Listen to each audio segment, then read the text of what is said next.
Welcome back to Budget and Bling, the video series where we take the Commander pre-constructed decks and upgrade them for a little or a lot. Today I want to talk about Dungeons of Death from Adventures in the Forgotten Realms and the budget and bling upgrades that I would make to make this deck much more competitive, and the video starts right now.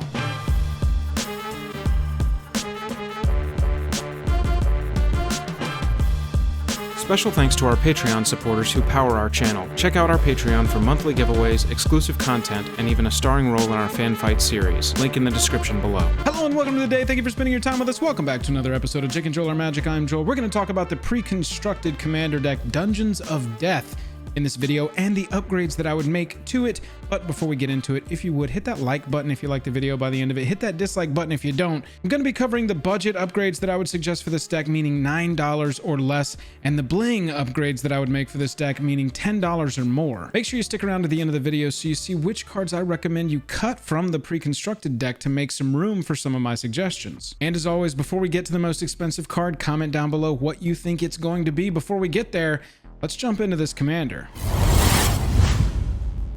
Commander of Dungeons of Death is Sefris of the Hidden Ways, a black, a blue, and a white for a 2/3 human wizard. It says whenever one or more creature cards are put into your graveyard from anywhere, you venture into the dungeon. This ability triggers only once each turn. Then it's got Create Undead. Whenever you complete a dungeon, return target creature card from your graveyard to the battlefield. I'm not going to be talking about dungeons much in this video. If you want to hear our opinions on which dungeons are the best for EDH and how to play them in EDH, go and check out our dungeon video. We've got a video specifically dedicated to Adventures in the Forgotten Realms dungeons and how to play them in Commander. As for Sefris of the Hidden Ways, I'm seeing a couple of strategies. I'm seeing enters the battlefield with creatures. I'm seeing dies with creatures. I say this because whenever one or more creatures are put into your graveyard from anywhere, that's going to lean us into sort of a recursion thing. Sefris even has the ability at the bottom of the text to return creature cards from your graveyard to the battlefield. So having good creatures with ETB triggers or death triggers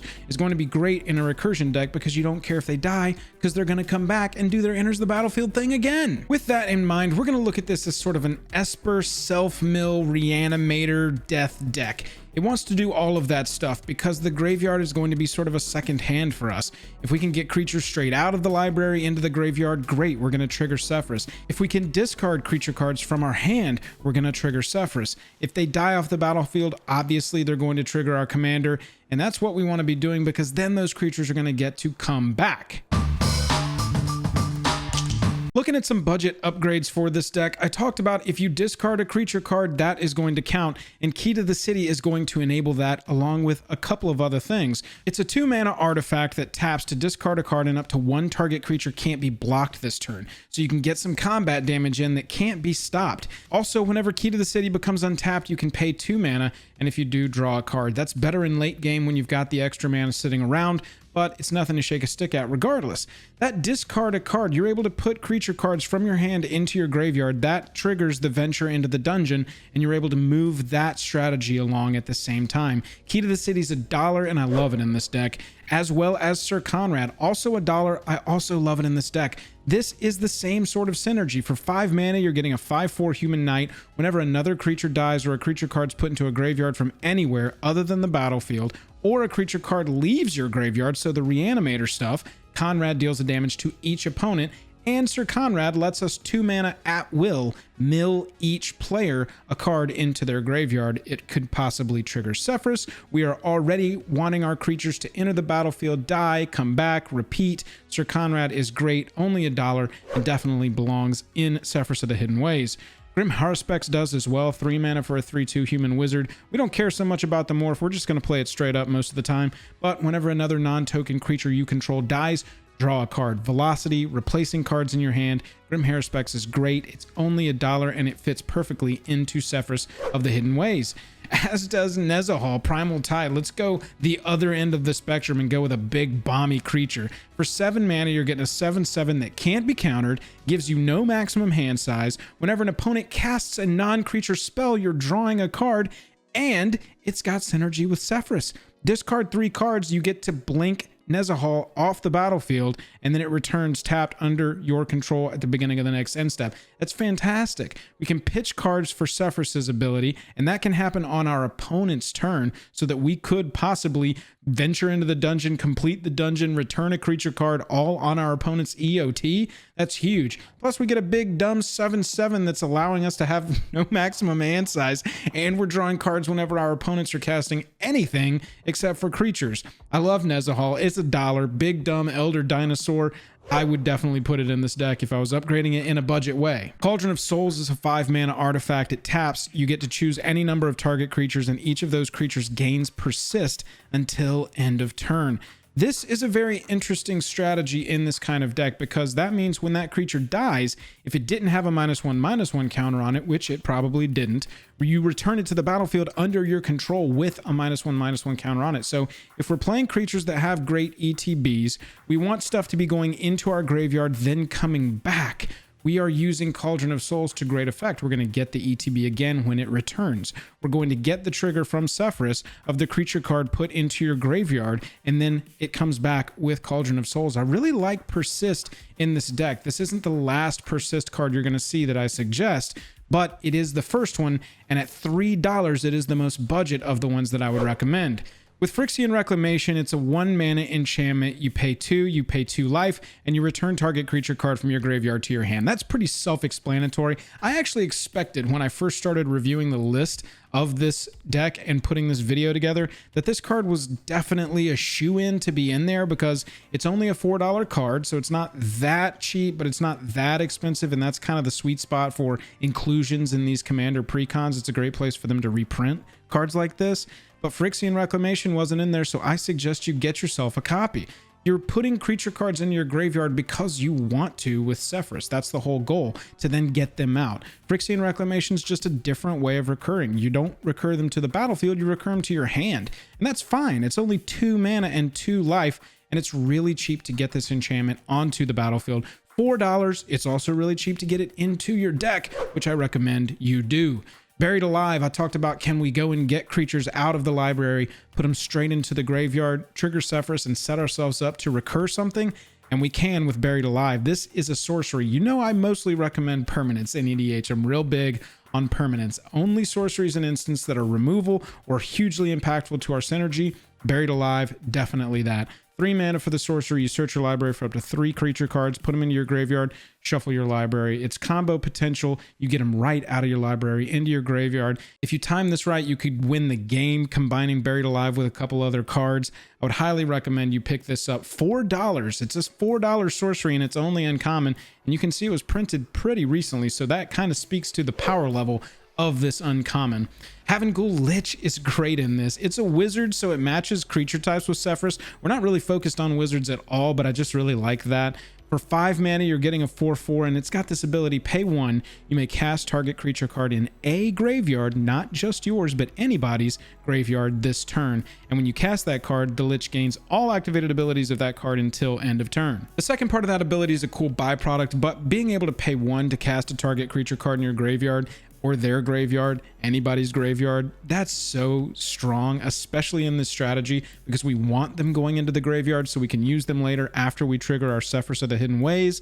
$4 is going to get you this zombie wizard mythic, and I love it in this deck. I think it's very flavorful, and it just fits the synergy perfectly. And speaking of synergy, search for Azcanta. At the beginning of your upkeep, you look at the top card of your library. You may put that into your graveyard, which triggers our commander if it's a creature card. Then, if you have 7 or more cards in your graveyard, you may transform Search for Azcanta. So you can choose to flip it, or you can just use it, leave it as this engine that allows you to trigger Sefris if you want to put that creature into the graveyard. Now, if you flip it, you get Azcanta the Sunken Ruin, which is very strong as well. Taps for a blue, or it has the ability to pay 3, a blue and 2 other, to tap. Look at the top 4 cards of your library. You can reveal a non-creature, non-land card from among them, put it into your hand, put the rest on the bottom of your library in any order. So it becomes this really good dig. You can dig down in your library a little bit, choose a non-creature, non-land that you want, and then put it into your hand. We are probably running a lot of creatures in this deck, so I'm not sure how often this is going to trigger, at least the way I'm envisioning this deck being built, but there's still going to be a ton of fantastic non-creature, non-lands in this deck that are going to be hit by Azcanta the Sunken Ruin. And plus, like I said, you can just leave it on the front if you want an enabler for your commander. Only $7 for Search for Azcanta. It speaks to the power level of this enchantment that it's held a pretty good price tag, even past Ixalan being in standard. For the Bling upgrades, let's start with the $10 Glenelendra Archmage. I told you there were going to be some more persist cards in this deck in these upgrades, and this is what I was talking about. 4 mana for a 2/2 flying wizard.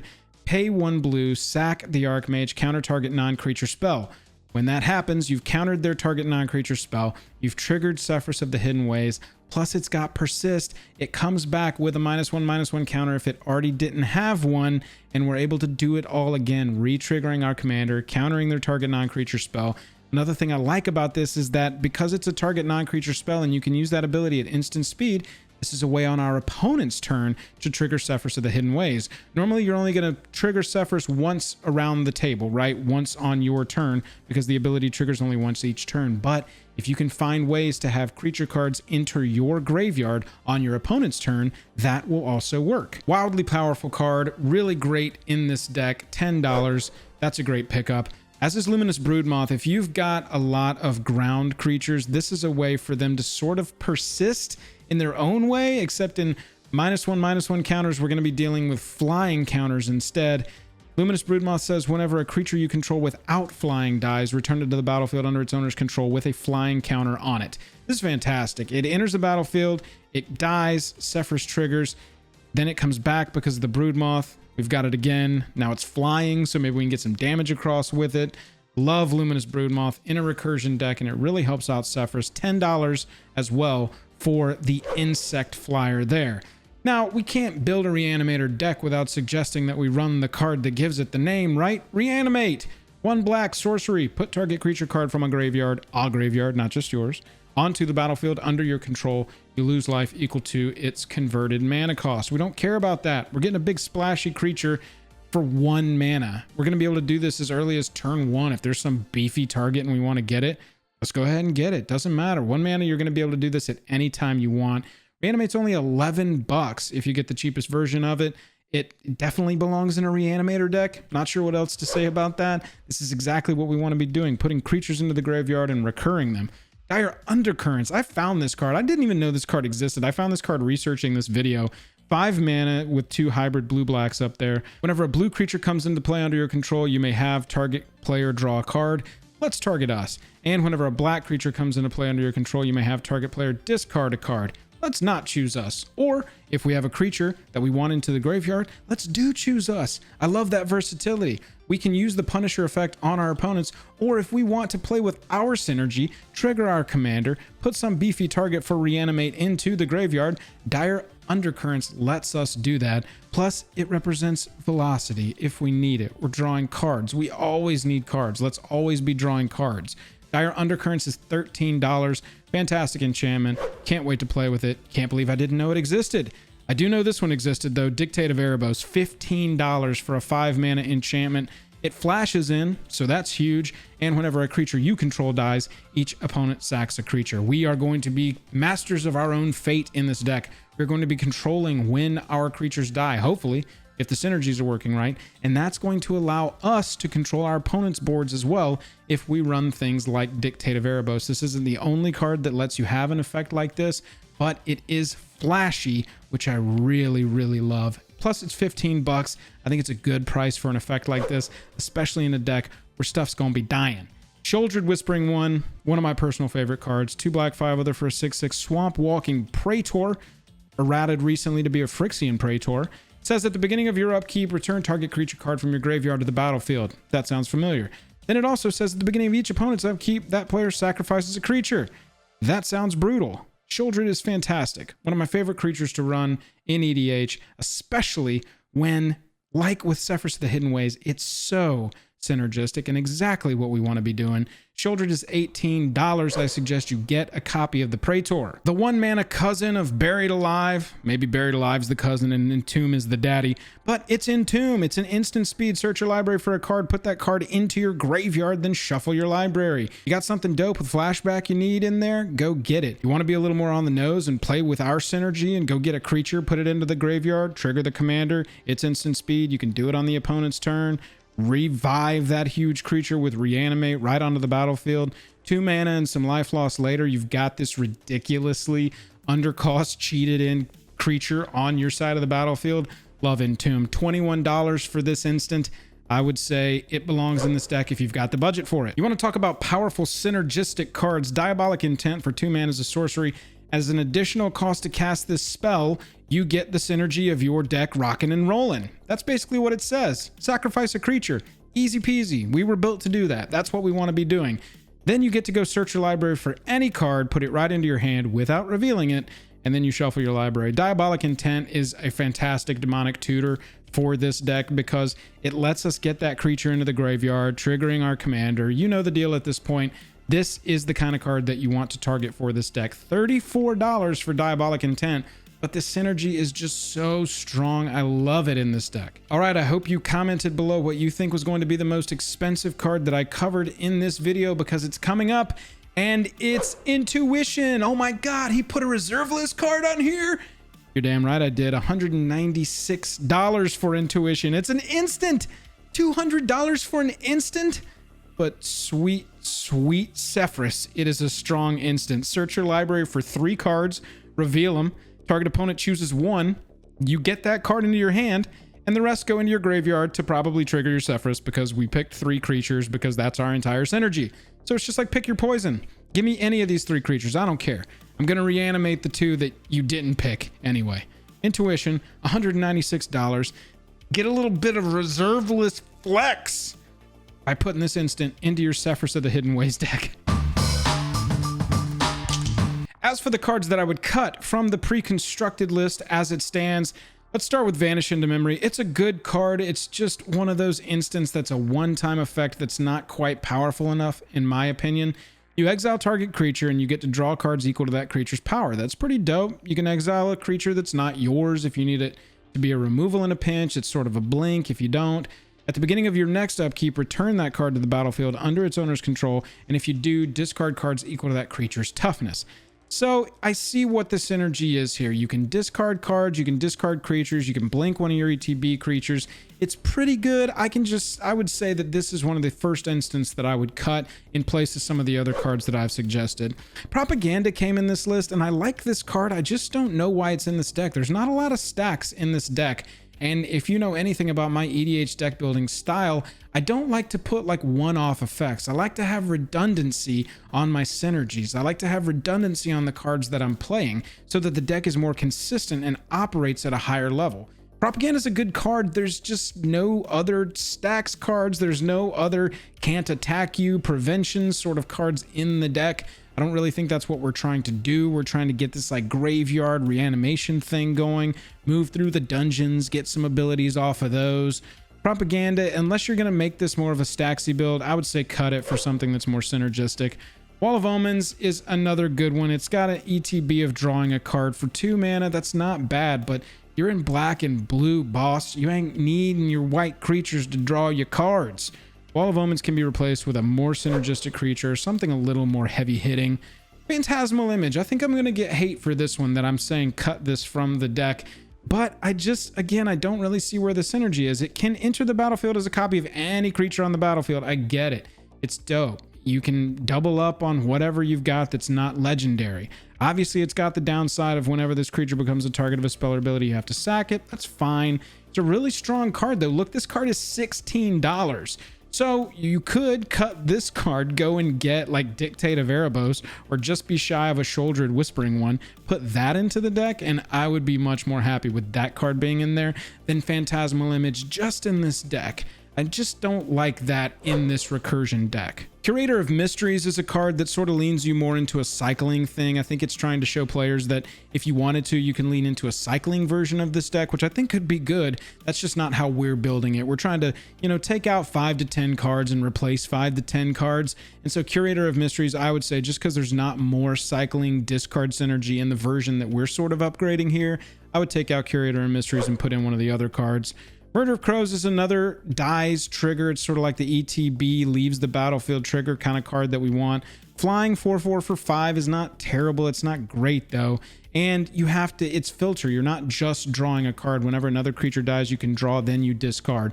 Again, I get it. I'm into the discard strategy. Cycling could definitely be a viable way to take this deck. That's just not how we're going to build it. And so Murder of Crows is one that I would swap out. I would just take out Necrotic Sliver too. Again, I get it. I like it even. All slivers have pay 3, sack this, destroy target permanent. This is a permanent, a creature that can be recurred, that can then get sacked to destroy target permanents. And we love removal here at Jake and Joel or Magic. I just think that it's not quite impactful enough. It's a cute little thing that sort of hints at powerful, better cards that you could find in this deck. I just don't think that I personally would leave it in this deck because I don't have any other slivers, and maybe if you could build a Esper Slivers in Sefris, that could be kind of cool. I would also take out Ashen Rider. Look, this card is sick, especially if you can reanimate it. Okay, if you can entomb and then reanimate Ashen Rider early, that's pretty brutal because it's a flying 5/5. Don't care about that though, because when it enters and dies, we get to exile target permanent, not just destroy. And that's target permanent. You can be a real pain in the rear and exile their lands if you wanted to. However, normally at 8 mana, I just want a little more return. I've never really been a fan of Ashen Rider. I know that a lot of people like it and it makes Precon lists quite often. I just personally, this is probably a cut for me. Those are my upgrades for Dungeons of Death. Let me know which cards I forgot or which cards you think would be super strong in this deck and what strategy you're going to build Sefris. I want to know. Let's talk about it down in the comments. Other than that, hit that subscribe button on your way out. It helps the channel so much. Only if you like the video though. I'm tapped out and I'll catch you later.